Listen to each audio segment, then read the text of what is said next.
كبرت يا شاهندة وبقيتي عروسة. احفظها واسعدها يا رب.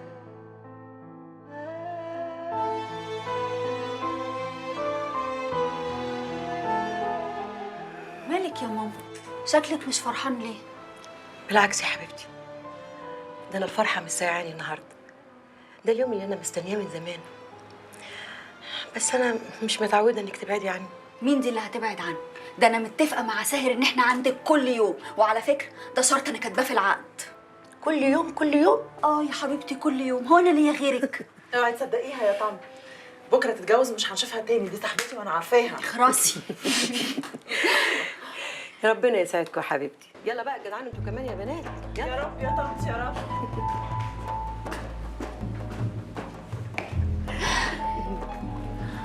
حبيبي يا صباح الفل والفلافل. محمد الحمد لله على السلامه يا حبيبي. الله يسلمك، ايه الحلاوه دي يا عروس؟ اهو انت. فول وفلافل ايه يا واد؟ قول سمك، جمبري، كفته، كباب. النهارده فرح اختك. والله انا ظابط على قدي في الوادي الجديد، ودي اكلتي المفضله، والبني ادم مننا ابن بيئته يا ماما. يا حرام، ده انتوا بتتعبوا قوي. ده احنا بنتعب تعب ما بنشوفش اللحمه غير في الاجازات. مساء الخير. مين دي؟ دي ياسمين. ياسمين مين؟ بنت طنط جميله. طنط جميله مين؟ يا واد بنت عم ماما. طنط جميله.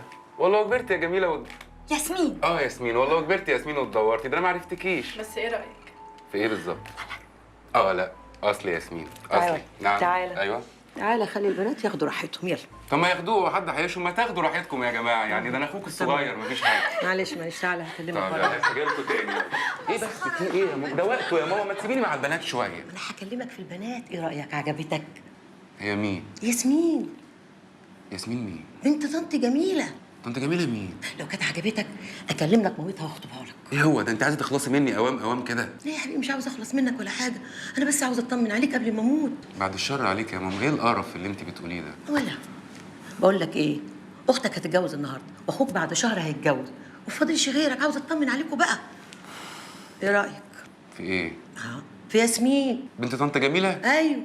بصي، هي في حاجات كويسه وفي حاجات كده مش ولا بد. هي عامه كده بنت واقعه. واقعه. انت محلوه لي بالقصه دي، ما تجيبي مش عارفة. بصي في بنت كانت واقفه على اليمين مش واقعه، اخش اشوف ايه حكايتها واجي. مش واقعه يا بنات.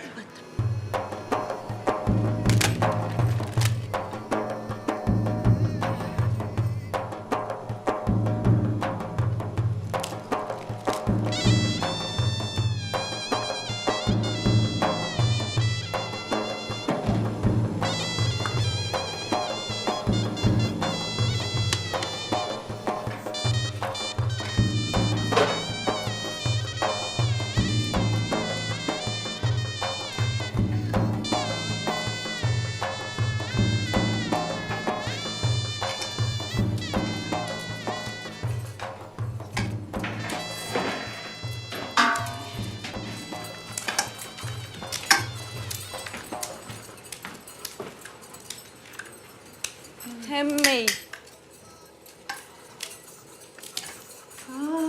واه ما يلا يا مرة انت وهي اعمل لكم هم. الفرح هيبتدي وانتوا لسه بتحشوا المحشي. ده الكبير لو عارف هيجي يبهدلكم. وانت يا اختي ما تجيش تساعدينا ليه؟ وهو انت على يدك نكش الحنة؟ ولا يا اختي تكونيش فاكرانا الخدامين، احنا حريم جبر البطاش بردك.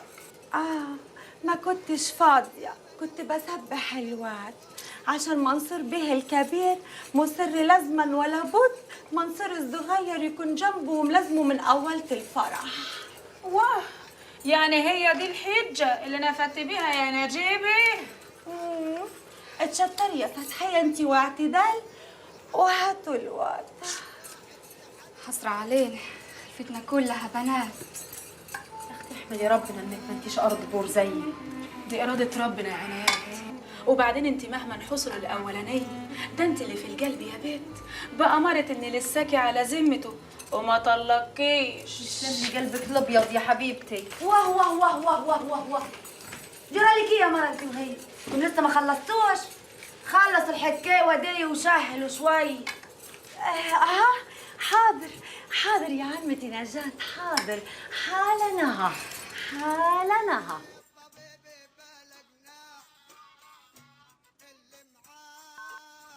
يا واد رد علي. حتى انا ابوك ما لديتش عليك ترد علي. طب يا واد بهانه، لما اشوفك هيبقى لي معاك حديد تاني. خبر ايه يا ابوي؟ حصل لك فلا الشر؟ اخوكم عمال بيتمسخر في مصر ولا على باله فرحه الليله دي. واه واه واه، لهو دياب ما هيجيش الليله دي ونفرحوا بيه وهو عريس. عارفه يا بنت يا اعتماد، ده لو ما جاش هقطع خبره. بصراحه يا ابوي كده انت اللي اللوم عليك. ليه يا بنت يا نجاة؟ انت عودتنا نقولوا الحق وما نخافوش حتى لو على رقبي. وايه هو الحق يا نصحة اخواتك؟ الحق انك دلعت دياب بزياده قوي لما قوي علينا كلنا، حتى انت يا ابوي. اخرس يجا قطع لسانك. يا ابوي كلنا شايفينه وساكتين، ده هو الوحيد اللي دخل مدارس اجنبيه ودخل الجامعه الامريكانيه. لانه راجل، ولا عاوزان ادخلكم الجامعه وانتوا حريم؟ وجابر اخونا الكبير ما دخلتوش ليه؟ ما هو راجل زيه. غلبت معاه. جابر دماغه ناشفه ومخه تخين واخد الحكايه عافيه، لكن دياب اخر العنقود، يتيم وامه ميته. ما همه تبقى ام احنا كمان يا ابوي، يعني احنا يتامى زيه ويمكن اكتر. لا يا وداد، دياب ما حدش زيه، ده امه سابتهولي وهو في اللفه. يا دياب بس لما اشوفك يا ابن الكلب. قدها وقدود يا حسام، طول عمرك رجل المهام الصعبه. يا فندم لا صعبه ولا حاجه، دي الحمد لله كانت شكه دبوس. يعجبني فيك ثقتك في نفسك. ثقتنا عليك فينا يا فندم هي اللي بتدينا ثقه في نفسنا. ولا انت هتعملهم عليا ولا ايه؟ يا سيدي ناس تتهنى وناس تتضرب بالنار. بقول لك ايه، علمت على صاحبنا في العمليه الاخيره؟ كالعاده يا فندم، حضرتك لو خلعت هدومه هتلاقيه معلم كله يا باشا. باشا بعد اذن عليك ما تنساش فرح اختي النهارده، نطمع في تشريفك انت والمدام ان شاء الله. ان شاء الله ربنا يتمم بخير يا حسام. اشمعنى بقى يا باشا يوم فرحنا في فطلي وما جيتش؟ يا سيدي بنتي كانت بتولد. تتعوض الجوازه الجايه ان شاء الله معتز. تقرير المأمورية هيبقى على مكتب معاليك بكره الصبح ان شاء الله يا فندم. يا سيدي خليها بعد بكره، اكيد النهارده بقى هتبقى مشغول وعامل فيها ابو العروسه. هو بصراحه النهارده هيبقى مشغول وعامل فيها ابو العروسه فعلا يا فندم. ربنا يعينك يا سيدي وربنا يتمم بخير. كتر الف خيرك يا فندم، تأمرنا حاجه معاليك؟ شكرا لكم. ربنا يخليك يا فندم. تعليماتك يا باشا. شكرين يا رجاله، ربنا معاكم دايما. الله يحفظك يا فندم. الف سلامه. باشا ابو العروسه يا دي النيل والحكومه. الو. ايه يا حسام قلقتني عليك، طمني عملت ايه في المأمورية؟ الحمد لله حبيبتي مسكنا الواد. طب يعني ما كلمتنيش ليه تطمني اول ما خلصت؟ انت عارف انا ببقى قلقانه ازاي. هعمل ايه بس يا سلمى، كنت عند المدير. انا هطير على البيت البس البدله واجي اخدك من عند الكوافير. طب قول لي يا حبيبي هتلبس انهي بدله؟ السموكينج ده لابو العروسه. طيب البس بقى الكرافته اللي جبتها لك في عيد ميلادك عشان هتبقى ماتشنج قوي مع الفستان اللي انا هلبسه. ماتشنج ايه وبتاع؟ بقول لك سموكينج، سموكينج يعني بابيون يا سلمى. بابيون ايه يا حسام؟ ده انا كده هضطر اغير الفستان عشان كنت بانيه كل حاجه على الكرافته اللي انت هتلبسها. لا وعلى ايه؟ خليك انت بالفستان وانا هغير البدله والبابيون وهلبس بدله عاديه عشان الكرافته الحمراء اللي انت جايباها لي. حاضر يا حبيبتي، مع السلامه. في لحظه كده غيرت الكرافته وعامل لي مسيطر وكوماندا. في الاول بس عشان لسه مخطوبين. كلهم بيقولوا كده في الاول، يسالني انا. اشمعنى؟ لان في الموضوع ده انا قائد. قول يا قائد. خايف من ايه؟ بقول لك قول يا قائد. والمثل بيقول لك ايه؟ اللي بيتجوز قبلك بيوم يعرف عنك بسنه. اتفضل فدني. ها؟ ما انا بقول لك اللي بيتجوز قبلك بيوم يعرف عنك بسنه. عارف يا معتز انت بتفكرني بمين؟ بمين؟ الواد محمد اخويا الصغير. اشمعنى؟ بسم الله ما شاء الله، سكر زيك كده، عسل عسل. يلا يلا. يا حسام يلا. خلاص يا ستي ارتحتي؟ اطمنتي على حسام؟ ايوه يا ماما اطمنت عليه. انت مالك كده يا اسمه قاشه من ريحه البيت ومتابعاها في كل خطواتها؟ الله جرى يا سعيد، مالك يا اخويا قالش من حجي كده ليه؟ بس سيبني اتكلم مع بنتي يا اخويا براحتنا، في ايه؟ جرى ايه بس يا ام العريس؟ هدي نفسك كده، النهارده فرح يا جماعه، انا عايزك تبقي كول على الاخر. ها؟ ابوك مستقصدني في الروحه وفي الجايه. انت اللي مستقصده البيت، حرام عليك يا شيخ، حرام عليكي، سيبيها بقى تعيش بحريتها. جرى يا سعيد، بنتي وبوعيها بفهمها تعمل ايه وما تعملش ايه. ليه يا ماما؟ ايه الغلط اللي عملته في مكالمتي مع حسام مثلا؟ مدلوع عليه، ما انتش عارفه تسيطري يا سلمى. اسيطر على ايه يا ماما؟ احنا في خناقه، احنا بنحب بعض. عيب يا بنت، في بنت مؤدبه في الدنيا تقول الكلام ده قدام باباها ومامتها؟ طب يا ماما طالما بقوله من وراكم ممكن اقوله من قدامكم عادي، مفيش حاجه. طب انا هروح البس. طب يا جماعه انا هروح انا كمان للحلاق عشان الحجز ما يروحش عليا. ها ماما النهارده فرحي، فرحي. مبسوطه مبسوطه يا اختي؟ اهم كلهم طفشوا. بركه فيك. رايح فين؟ اخد حمام. تاخد حمامك؟ عارف لو زربطت الدنيا هيحصل ايه؟ مش هيحصل لك كويس. انا داخل اخد حمامي وراك. حاضر. استنى عندك، ما تنساش ما تقلع الساعه بتاعتك. حاضر. هي كلمة، أنا قلت هتتجوز دياب، يعني هتتجوز دياب. مش هتجوزه يا عمي، ولو اتطبقت السما على الارض. هكسر لك راسك الناشفة دي. أنت عايز تفضحينا من الخلق؟ أنا قلت كلمة ولا يمكن أرجع فيها. ما عندناش حريم تكسر كلام الرجالة، فاهمة؟ يا عمي انا مرة ب100 راجل وانت عارف كده كويس، ولا نسيت انا بقى بنت مين؟ انا بنت كبير الطراشنة الله يرحمه. الله يرحمه يا ستي ويرحمنا منك عاد. اسمعي، أنا الكبير دلوقتي، والكلمة كلمتي والشورة شورتي، وكلمتي لازم تنتفذ. اسمعي كلام عمك يا بنيتي، ما تنشفيش راسك وان. يا حكمت، دياب ده زن الرجال وملوي هدومه، والف واحدة تتمنى التراب اللي بيمشي عليها. انا قلت اللي عندي، ما هتجوزوش يعني ما هتجوزوش. يا بنت الحلال، الجوازة دي هيترتب عليها مصلحة كبيرة بيننا وبيناتهم. وانا لعبه في يدكم تقضوا بيها مصالحكم بعدين ترموها، مش كفايه ورث ابويا اللي حرمتني منيه. وبعدين في الكلام اللي يفور الدم ده. استهدي بالله يا حكمت وعدي الليله دي على خير. عمك صادق في مقام ابوكي وبيدور على مصلحتك. مصلحتي ولا مصلحته هو؟ قسما عظما لو ما اتجوزت دياب لتخرج عيارين وتاوي جدتك واخلي الدبان الازرق ما عرف ليكيش طريق جره.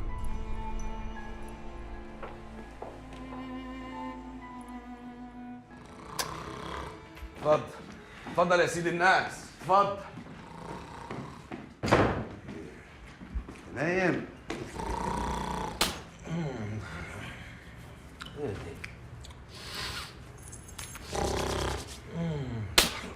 فوق يا ابن بتع الكتعي. واه واه واه واه واه واه واه سيدي جابر في مصر، ايه الخربطه دي؟ نورت يا سيدي، الحمد لله بالسلامه. سيدك دياب فين يا واد؟ سيدي دياب نايم جوه. وايه الخلاجات اللي انت لابسها دي؟ فين يا دي اللاسه والجلابيه؟ دي هدوم فرنجي روشه لزوم العشاء في مصر. والنعمة الشريفة نضيفتي يا ابن بتع الكتعي. وايه جزايز الخمره دي كلها هاد؟ دي اهدي دي كلها تخص سيدي دياب. سيدك دياب ده كان جالبها مسخره عاد.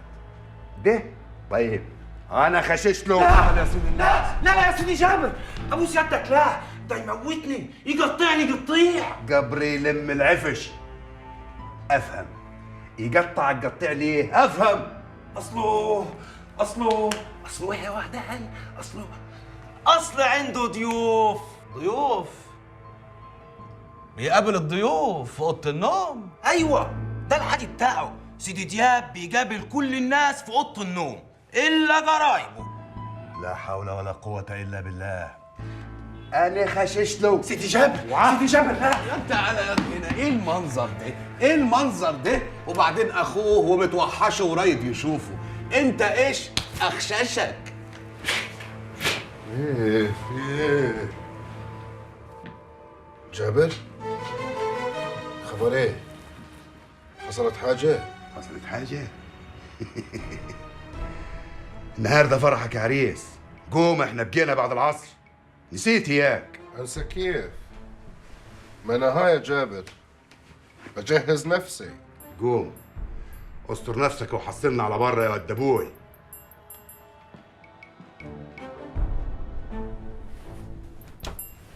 دياب انت بجد عريس وفرحك الليله؟ الليلة وكل ليلة يا عروس. يلا قومي خدي لك شاور ونعنش نفسك لما تشوف الرجالة اللي برا. انا جيت. حسام حبيبي تعالى. عروستنا الحلوه خلصت ولا لسه؟ ازيكم يا بنات؟ ازيك يا جيهان؟ ازيك؟ لسه شويه. ايه الحلاوه دي؟ بسم الله ما شاء الله، يا بختك عم ساهر. ايه رايك بقى؟ الفستان حلو؟ بسم الله ما شاء الله قمر. الواد ساهر لو شافك هيغمى عليه من الفرح. انا مش عارف اليمامه دي هتتجوز ايه اللي بالطوب ده ازاي. طبعا مين يشهد للعروسه؟ شفتي؟ شاهين ده اللي كنت بعدها على رجلي واخدها اجيب لها شوكولاته كبرت وبقت عروسه. ممكن لو سمحت ما تكبرش نفسك؟ كان نفسي ابوك الله يرحمه يبقى عايش ويحضر معانا اليوم ده. جرى ايه يا حسام؟ ما انت ابويا واخويا. ربنا يرحم بابا ويطول لنا في عمرك يا رب. ربنا ما يحرمنيش منك يا حبيبتي. يعني انا بجد مش فاهمه، يعني ايه الصبح يضربك بالرصاص وبالليل نروح فرح اخته؟ يا حبيبتي اللي عمله حسام ده تكتيك احنا متدربين عليه، مش غلط منه يعني. تكتيك؟ ايوه عشان نشيل حركه الخصم ونسيطر عليه. والله شكلك انت اللي عايز تشلني، وبعدين افرض بقى كانت الرصاصه ردت في وشك وحصل لك حاجه، انا كنت اعمل ايه؟ حبيبتي دي مش كده، الامر بيد الله. بقول لك ايه، من الاخر كده شغلانتك دي مش مريحاني وطول الوقت اعصابي متوتره، انا ومالك ملناش غيرك. قلت لك انا ظابط مباحث وما ينفعش اكون في اي حاجه الا المباحث. خلاص اطلب منهم ينقلوك مباحث الكهرباء. كهرباء؟ ما هي مباحث برضه. يبقى انت اكيد بتهرجي يا امان، ايه ده؟ انا مش بهرج، انا ومالك ملناش غيرك، انت لو حصل لك حاجه احنا هنلوص. بس كده عشان هتلوسوا؟ يعني وجودي في حياتكم مجرد مصلحه؟ ما تقولش كده يا زوز، انت عارف ان احنا حياتنا من غيرك ملهاش طعم. لا برضه زعلان. بطل دلع، تعالى. بالراحه يا امان. سوري. طب اهبط. بقول لك ايه؟ استنى. هو احنا لازم نروح الفرح ده النهارده ولا انت ليكي راي تاني؟ لا ماليش، بس هنروح الفرح، بطل شقاوة. انا ما صدقت ان ماما جايه تبات مع ملك. ده انت عامله حسابك ومرتبه كل حاجه اهو. يعني ما هي فرصه نخرج من غير ملك، امتى اخر مره خرجنا من غيرها؟ مش فاكر. طب بقول لك ايه، استنى بقى، عايزاك تساعدني اختار فستان. عندك اوبا ده اتفك، عندك الطويل والقصير. الصراحه الاتنين وحشين، روح شوفي مين. يلا روح شوفي مين. مش فاهم، الحمير في اكل الجنزبيل. هفتح الباب.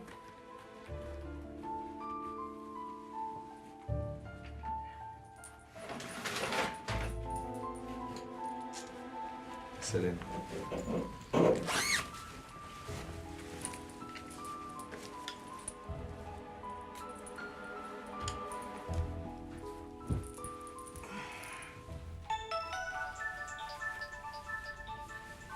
الو ايوه يا حاج. اهلا اهلا يا معتز. اهلا يا حبيبي، وحشتني وحشتني قوي، ومالك كمان وحشتني قوي قوي. هتيجوا امتى بقى يا اخي؟ لا لا لا، انا عايز اشوف حفيدتي في اسرع وقت. تحت امرك يا بابا، اجيبها لك على اخر الاسبوع تشوفها. المهم انت بس طمني على صحتك، بتاخد الدواء في مواعيده ولا بتكسل؟ دوايا ان اشوفكم حواليا يا حبيبي. خد اخوك منير عاوز يسلم عليك ويطمن عليك.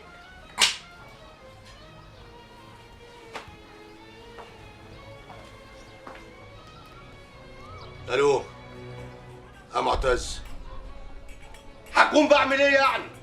ما انا متمرمط في المحل ام صباح ربنا وشايل الهم والعك كله على دماغي ومحدش سائل فيا، وانت بسلامتك شافت بطنك ومعدي وكل اول شهر بتيجي تقفش الشهريه بتاعتك. هات هات هات، ده انت بجم. يا ساتر، معلش يا ابني يا حبيبي، معلش ما تزعلش، ما انت عارفه اخوك الكبير وطول عمره جلمف. ماشي يا حبيبي ماشي، لا اله الا الله محمد رسول الله. انت ايه يا اخي؟ انت ايه؟ هتفضل طول عمرك كده؟ اشحال ما كنت انت الكبير وهو الصغير، هتفضل طول عمرك نيرك من نيره؟ لا ما انا ما بكرتش على قفايا وما اتكلفتش بكلمتين كده في التليفون. ازيك يا منير؟ عامل ايه يا منير وطمنا عليك؟ لا يا حبيبي، وطول النهار قاعد حاطط ايده في الساعه ويجي لي اخر الشهر عاوز المعلوم، عايز الشهريه وهو بيقبض من جيبك. الله، ده مالي وانا حر فيه، انا لسه ما متش، انت عاوز تورثني بالحياه. بعد الشر عليك يابا، معلش انا متعصب، بس زحمه الشغل وضغط الشغل عليا هو اللي خلاني بقيت البقين دول. لا تبدايه. دي بدلتك يا زوز. ده فستانك يا برنسيسه. زوز انا بموت فيك، ده الفستان اللي شفته في المول. على الله يطمر بس. بحبك. ميرسي يا زوز. اتفضل يا سيدي.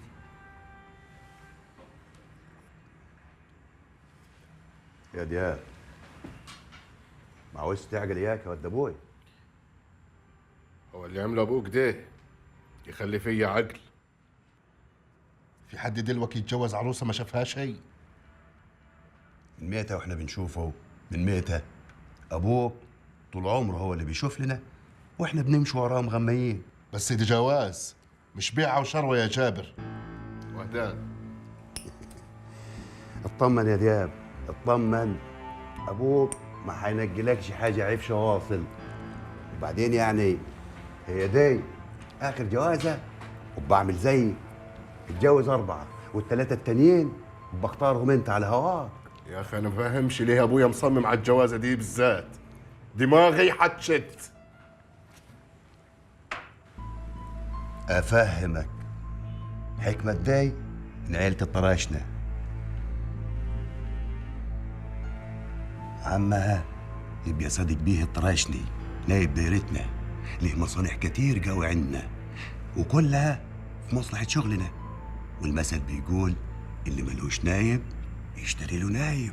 ايوه، والنسب يحمي مصالح ويقويها. قول كده بتبيعوني عشان المصلحة وعاملين دياب قنطرة تعدوا عليه هيك. المصلحة واحدة يا ود ابوي، المصلحة واحدة. باي باي بقى يا دودي، هشوفك تاني امتى؟ خلاص كده قفلت، من النهارده ما هتشوفوش تاني واصل. ليه بس كده؟ اصله هيتجوز بعد الشر عنك. ايه ده؟ الموضوع بجد بقى؟ محدش ضامن، خلينا على تليفون. طاهر امرك يا سيد الناس. خد مني المفتاح. شايلاه فين؟ خد المفتاح اهو. بسرعة كده. طب بقول لك ايه، لو احتجتي المنامي اني مفتاحي موجود. انت بتعمل ايه يا اكل ناسك انت؟ ولا حاجة، يعني هي جت علي. ما مكفهوش اللي عملوه فينا، كمان عاوزنا نتجوز على كيفه. استهدي بالله يا بنيتي وتجوزي دياب، على الاقل هيبقى ظهرك وسندك ويعرف يجيب لك حقك من ورث ابوكي اللي خده عمك وحطه في جيبه.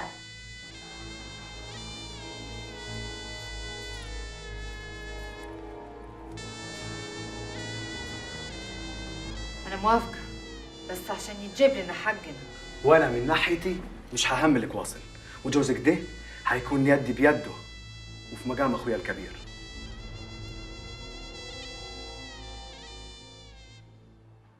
ودي الكرافات يا ست سلمى وحمراء علشان ايه بتعملي لناش فيلم. بسم الله ما شاء الله، الله اكبر، ربنا يحميك ويحرسك من العين يا ابني. ويخليكي لينا يا ماما، انت اللي زي القمر. ايه الدلع ده؟ ايه يا واد، طبعا دلع ونص كمان. تعرف يا حسام، انت الوحيد في اخواتك اللي طالع زي ابوك، واخد هيبته كده وطلته. اه والله. ربنا يجعلنا زيه في اخلاقه، ما يبقاش شكل بس يا ماما. ومين قال انك مش زيه في اخلاقه؟ ده انت تربيه ايديا يا واد. ما هي المصيبه ان انا تربيه ايدك يا ماما. مصيبه ان انا ربيتك يا واد. لانك ربيتينا صح قوي في زمن ما فيهوش الا غلط، كله شياطين بعد عني، كله شياطين. ما تستعيذ بالله من الشيطان الرجيم وهو يحميك منه. طب ده يمشي مع شياطين الجن، هنعمل ايه بقى في شياطين الانس اللي كل شويه توسوس لك توسوس لك توسوس لك لما الواحد هيروح في داهيه؟ ايمانك بالله هو اللي هيحميك من الشياطين، ومن يتقي الله يجعل له مخرجا. صدق الله العظيم ونعم بالله. ادعي لي يا ماما، ادعي لي.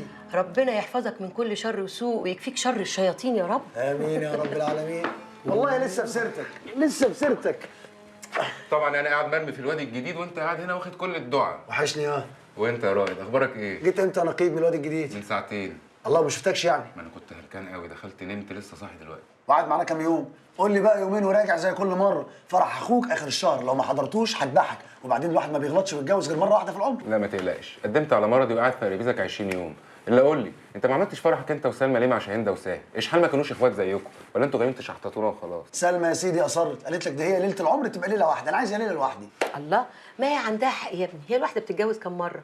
مش كده ولا ايه يا رائد؟ تمام يا ماما، تمام. طب يلا انا هاخد بقى البنات كلهم واسبقكم على القاعه. بنات ايه اللي تاخدهم يا صاحبات شاهين. وانت مالك ومال صاحبات شاهين؟ ما انا قلت ازنقهم كلهم في العربيه الصغيره عشان اسيب لك العربيه الكبيره يا عم انت وماما والعرسان. تزنقهم في العربيه الصغيره؟ انت ناسي يا ان انا خاطب ولازم اروح اجيب خطيبتي؟ وتروح تجيبها ليه؟ ما تيجي مع اخوها، ما هو هيتنقل يجي ياخد العروسه. عروسه؟ يا ابني انا هروح اجيبها من عند الكوافير وبعدين كنا هنجي لكم هنا عشان نطلع ورا بعض في الزفه. الله، والبنات؟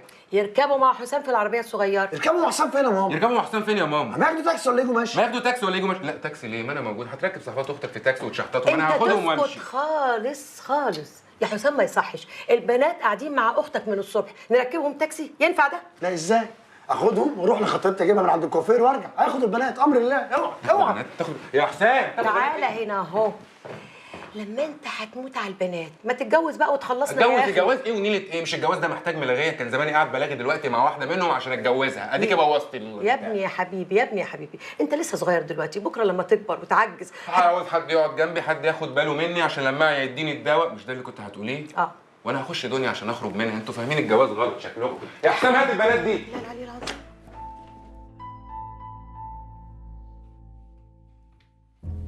ده ايه ده بقى ان شاء الله؟ انت لسه ما جهزتيش؟ اجهز ايه بس يا معتز؟ الفستان ده غالي قوي، جبته ليه؟ ليه؟ مفيش حاجه تغلى عليك يا حبيبتي. لا بتكلم جد يا معتز، انت مرتبك مكفينا بالعافيه، لو جبته من فلوس مرتبك هنرجعه على فكره. اطمني يا ستي، جبته بمكافاه خدتها من الشغل. ارتحتي؟ يعني يوم ما تاخد مكافاه من الشغل بدل ما نحطها في اقساط الشقه بتجيب لي بيها فستان يا معتز؟ حرام عليك. هو احنا جينا في شهر واتزنقنا؟ ما احنا ربنا سترها معانا والحمد لله. خلاص ما تزعلش. وبعدين انا ما يرضينيش ان مراتي يا حبيبتي تروح فرح زي ده الا في فستان جديد. ربنا يخليك ليا يا موز. يلا بقى الفرح يفوتنا ولا نقعد؟ بطل بقى، يلا روح البس ساعه ونكون جاهزه.